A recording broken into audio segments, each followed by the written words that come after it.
Hi, my name's Ruben Quinones, and I'm not a native speaker, but I can teach you how to pronounce pretty much any word in Japanese correctly, accurately, in about 10 minutes. All right, how would a Japanese speaker say this word here? And this one? And last, that. All right, I couldn't hear you, but at the end of this presentation, we'll get back to those and see how well you did. Now, the goal here is to pronounce Japanese words accurately, correctly, not to make them sound like English words, but how would a Japanese person say these words? In this lesson, I'm not going to teach you how to read Japanese writing. That's very, very complex, but we're going to use what's called romaji. And in fact, the word romaji is written in romaji, which is the Latin alphabet, A, B, C, used as a way to show internationally how you pronounce these Japanese words. So that's what we're going to use today. There are three things to keep in mind in Japanese. Number one is the stressed syllable system. How do syllables work in Japanese? Number two, the doubled consonants, something that we don't have in English. And then three, there's a few tricky sounds. If you can pinpoint those, you'll do a lot better. Let's start with the evenly stressed syllables. And as a general rule, when I'm learning a new language, the secret to having a good pronunciation is to pretend that you don't speak your first language. So when you are learning Japanese sounds, don't change them back into English. That is, pretend that you don't speak English and you're just imitating exactly what you hear. So the 5 vowels are these: a, I, u, e, o. Really short. Don't glide like o or u or I. It's a, I, u, e, o. The whole system is based on these syllables. So you have a consonant and then one of those vowels. So k becomes ka, ki, ku, ke, ko. M becomes ma, mi, mu, me, mo. That's most of how Japanese works. Just a bunch of syllables strung together, consonant, vowel, consonant, vowel.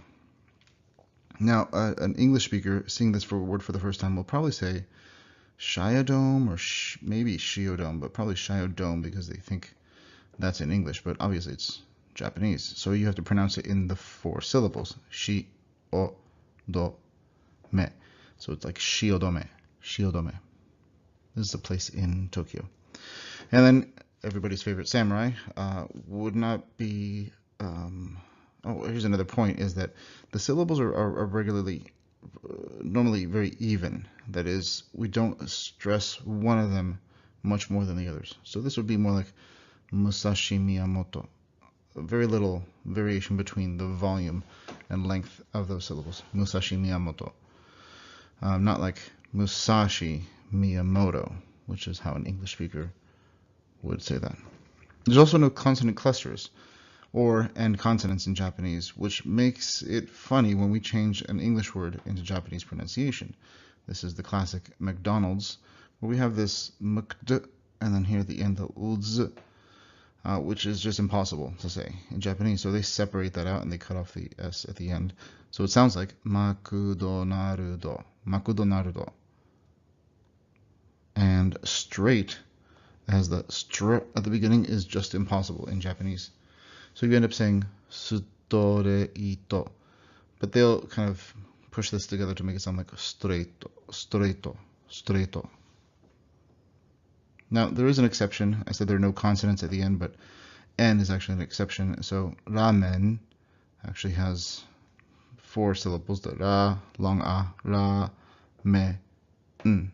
My name, Ruben, is like Ruben, Ruben. And also san, which you might know, also is 2 syllables, sa, n.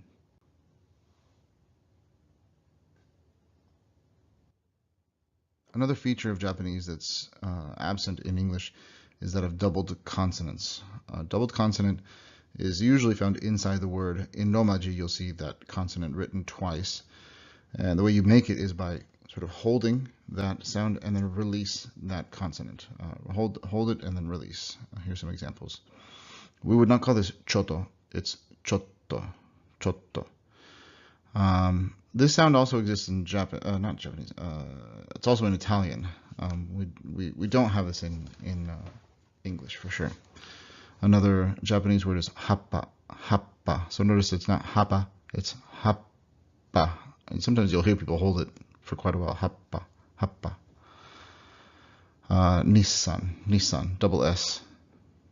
But they also have doubled vowels, which we kind of think of as short and long vowels, but it's, I would just say that that's the same vowel sound, but here taking twice as long as normal. Think of it as the syllable and then the vowel syllable again. So examples.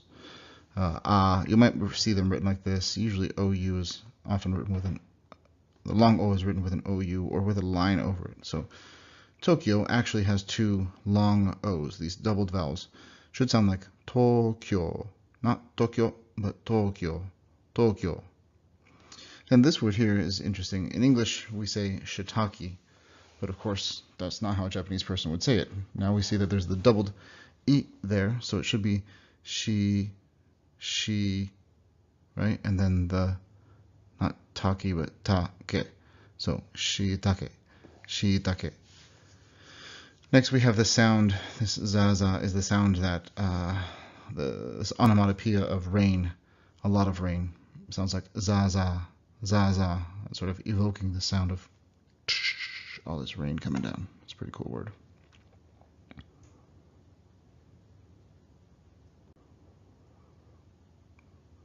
Next, let's tackle some tricky sounds.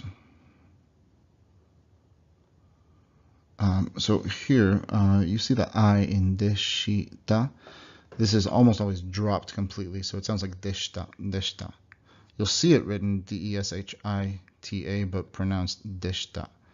Likewise, the U at the end of this is usually just dropped, so it sounds like this. So to say that I'm an American, I would say America-jin desu, America-jin desu, not America-jin desu, which sounds too formal. The F sound, when combined with a U, doesn't sound like a fu. It sounds more like a puff of air, more like a fu. Kind of put your lips close together and blow fu. So this word here, saifu, is a wallet. Saifu. And Fukuoka is one of the largest cities in southwestern Japan. Fukuoka. It's like again this puff of air. Fukuoka.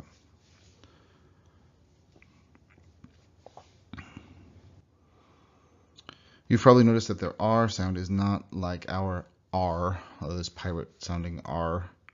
It's more like a tap of the tongue or a placement of the tongue up on the behind the teeth on the roof of the mouth, on the palate. It's more like a D or an L. So this word korekara does not sound like korekara. Sounds horrible like that. It's korekara. Your tongue is just tapping there. Korekara. Korekara, korekara. And then here's the word for entrance, iriguchi, iriguchi, iriguchi, iriguchi. Here's a Japanese word, an English word that was borrowed into Japanese, and that's reberu. So to say this word, kind of start with your tongue placed up where I said, start it with there softly, and then try to say the word reberu, reberu. You'll see that that's why Japanese people often confuse L and R sounds, because it's right there in the middle. So a Japanese person has trouble distinguishing between sounds, words like collect and correct. Collect and correct. They'd probably just say correcto, correcto for both.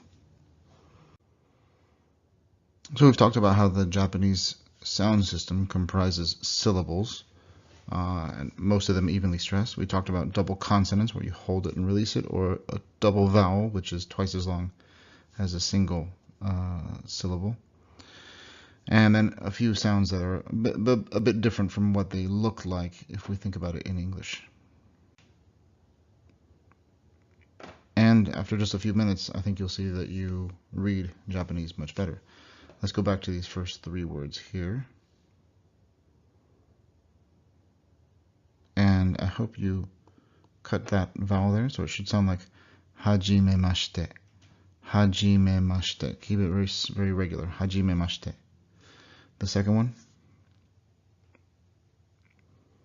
Again, those are long O's, so it really could be marked like this. So it's Tokyo, Tokyo. Next. Good. Two tricky things here. One, the double consonant. The second one is that tapped R, Sapporo. Okay, continue. You might recognize this word here. That's harakiri. Harakiri. Forget what people have said in English. It sounds nothing like that. And these two words also we've seen in English. Good. Kamikaze. Kamikaze. Not kazi. And karaoke. Here, there's an AO, but you should split this into 4 syllables, right? Ka-ra-o-ke. Karaoke. Next. Yes, do you see the doubled consonants? Chotto matte. Chotto matte kudasai. That means wait, just wait a little bit. Chotto matte kudasai. And the last one, this is the trickiest one.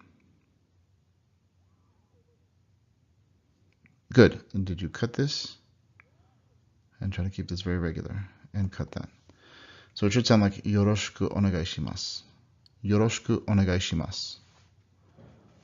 Okay, that's it. I hope you enjoyed this quick run through of Japanese pronunciation. And that's the end. Owari. Thank you for watching.